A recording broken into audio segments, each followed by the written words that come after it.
ईमानदार जेन्युइन पत्रकारों का बहुत बहुत धन्यवाद कि आज फिर आप शॉर्ट नोटिस पे आए हैं। मुझे ये बात पता है कि ईवीएम का नाम लेते ही, जिक्र करते ही सरकार ने यूट्यूब और दूसरे जो प्लेटफॉर्म्स हैं उनके ऊपर भी दबाव बना के आपके वीडियोस तक को डिमोनेटाइज और आपके ऊपर भी प्रेशर बनवाना शुरू कर दिया है।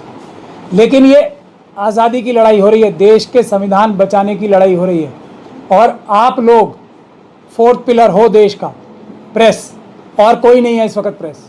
वो चाटुकार प्रेस नहीं होते हैं जो सरकार के खिलाफ आंखों में आंखें डाल के बात नहीं करते, वो प्रेस नहीं होते हैं। तो मैं आज जो ये प्रेस कॉन्फ्रेंस बुलाई है, एक सब तो आप लोगों ने भी, सब ने जो मुझे अच्छा समझते थे मेरी क्रिटिसिज्म की थी कि प्राचा जी खुद बाकी लोगों की तरह ईवीएम से चुनाव लड़ने पहुंच गए, अब वो ईवीएम से बटन दबा के ही वोट मांगेंगे। तो मैं आज वो सबके सामने पहला तो वो राज खोलना चाहता हूं और आज मैंने करके फिर ये राज खोला है, क्योंकि अगर मैं ये बात पहले बता देता कि ईवीएम के खिलाफ मुहिम में पॉलिटिकल पार्टीज़ ने सड़क पे आने में हमारा साथ नहीं दिया, वरना ईवीएम पहले ही रुक जाती।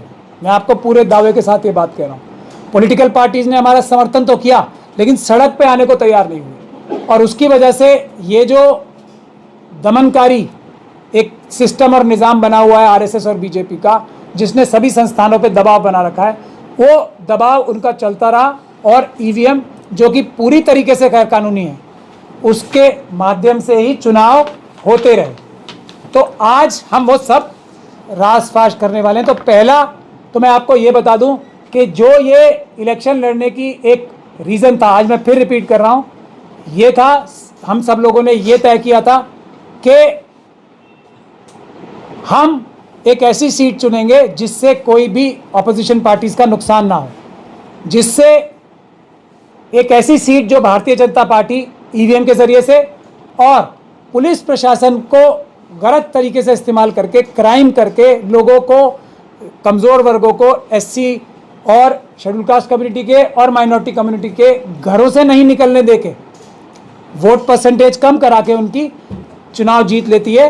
रामपुर उत्तर प्रदेश की एक ऐसी सीट इसीलिए चुनी गई थी कि वहाँ पे कोई गठबंधन का या किसी ऑपोजिशन पार्टी का कोई नुकसान नहीं हो सकता, हो ही नहीं सकता, क्योंकि वो ऑटोमेटिकली सीट 2 बार से हम लोग हार रहे थे, बीजेपी जीत रही थी। हमने ये भी गुजारिश की थी कि ये हारी हुई सीट जो इस बार भी हारने के पूरे उम्मीद है, क्यों?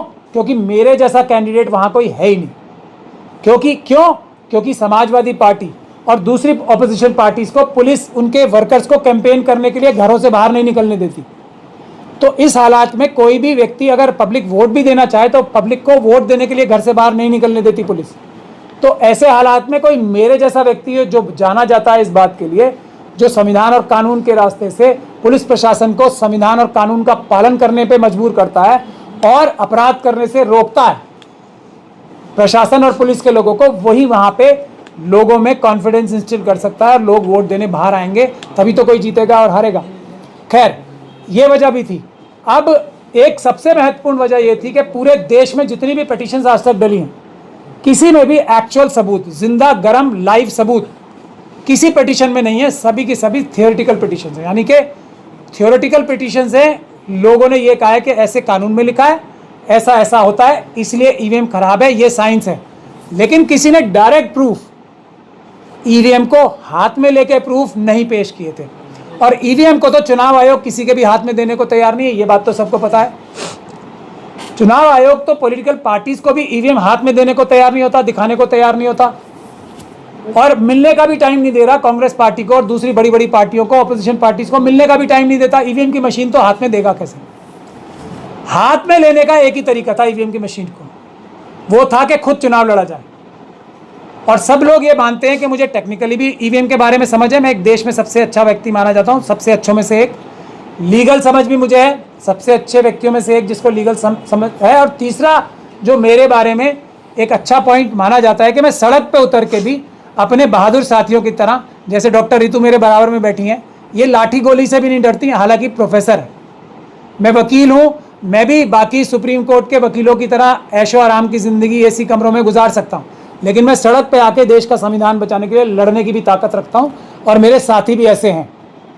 जो साथी ऐसे नहीं थे वो दूर हो सकते हैं, लेकिन ऐसे साथी भी रहेंगे और हम लोग काफ़ी हैं जो ऐसे साथी हैं जो पुलिस प्रशासन की आंख में आंख डाल के संविधान को बचाने की ताकत रखते हैं। तो ये तीनों कॉम्बिनेशंस की वजह से मुझे वहाँ पे उतारा गया था और हमने वो चीज़ में सफलता प्राप्त कर ली। अगर मैं ये बात पहले से लीक कर देता, हालांकि बहुत सारे लोगों ने मुझे क्रिटिसाइज़ भी किया होगा इस बारे में, किया भी, मुझसे सवाल भी पूछे, लेकिन मैं चुप रहा, क्योंकि अगर मैं पहले ये बात बोल देता कि मैं ईवीएम की मशीन हाथ में कैसे आएगी किसी के भी, उसके लिए चुनाव लड़ना मेरा ज़रूरी है, तो शायद मेरा नॉमिनेशन ही रद्द हो जाता। तो अब मेरा नॉमिनेशन पेपर क्लियर है, मैं रामपुर से चुनाव लड़ रहा हूँ। अगर तो ऑपोजिशन की पार्टीज, सपा ही सिर्फ अपना कैंडिडेट वहाँ से कह दे कि हम इसे नहीं लड़ा रहे, तो मुझे कैंपेन करने की ज़रूरत नहीं है, वहाँ पे मैं हैंड्स डाउन वो सीट जीत जाऊँगा। लेकिन मेरा सीट जीतना महत्वपूर्ण नहीं है। 543 सीटों पर ईवीएम से चुनाव ना हो, और अगर हो तो वो चुनाव रद्द कराए जाएँ कानूनी तरीके से, संवैधानिक तरीके से, वो मेरा पहला मकसद है। उसके लिए मैं आपके सामने यहाँ बैठा हूँ। हमने अपनी पहली पिटीशन, आप सब लोगों ने देख लिया होगा, सुप्रीम कोर्ट में डाल दिया इंटरवेंशन करके, ये कह के कि वीवीपैट, जो सुब्रमण्यम स्वामी की जजमेंट है ना, वीवीपैट, के वीवीपैट से वोट गिने जाने चाहिए। वीवीपैट सबसे अच्छा VVPAT, voters verifiable paper audit trail, उसका तरीका पूरी दुनिया में एक ही है वीवीपैट का भी। ये नहीं है कि मशीनों के जरिए आप वोट लो, मशीनों के जरिए से वोट दिलवाओ, क्योंकि मशीन के अंदर क्या हो रहा है नंगी आंखों को नजर नहीं आता। तो एक ही voters verifiable paper audit trail का एक ही तरीका है जो सबसे सेफ है, वो क्या है? Paper ballot.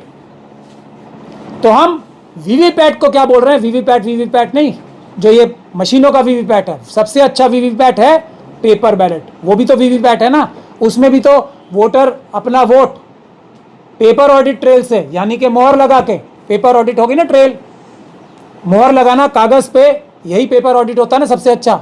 वो नहीं होता ना कि अभी हमने बटन दबाया, यहाँ पे एक मशीन में बटन दबाया, दूसरी मशीन में रिकॉर्ड हुए वोट्स, और तीसरी मशीन जो वीवीपैट है उससे पर्ची निकल के आएगी। अब या तो वो पर्ची आप एक काले शीशे में से देखेंगे, और या पहले साफ नजर आती थी, छुपाने का काम क्यों किया? ताकि फ्रॉड कर पाए कोई। अब ये काले शीशे की जगह ट्रांसपेरेंट शीशा भी लगा दिया जाए तो 5 सेकंड में क्या होगा, वो चिपकी रहेगी। वो सब हमने पूरा एक्सपोज किया है इलेक्शन कमीशन की मशीन को, वीवीपैट को। चौथी बात, जो लोग साथी हमारे ये कह रहे हैं कि पेपर ऑडिट ट्रेल हाथ में लेके बॉक्स में डालें, हाथ में लेके बॉक्स में डालें, तो उसके लिए मेरे पास 2 आर्ग्यूमेंट है। इस ट्रैप में भी हमें नहीं फंसना चाहिए। पहली बात ये, हाथ में लेके अगर बॉक्स में ही डालना है तो ये मशीनों का झंझाल, हजारों करोड़ की, करीब 1 लाख की तो मशीनें बन जाती है ना एक सेट, 3 मशीनों का सेट ही 1 लाख में बनता होगा या 50,000 में बनता होगा। तो पेपर बैलेट से चुनाव कराने में कितना पैसे लगते होंगे? 1 रुपया भी नहीं लगेगा एक वोट का। तो ये सस्ता है या, और ये इतना लंबा तामझाम क्यों करना है?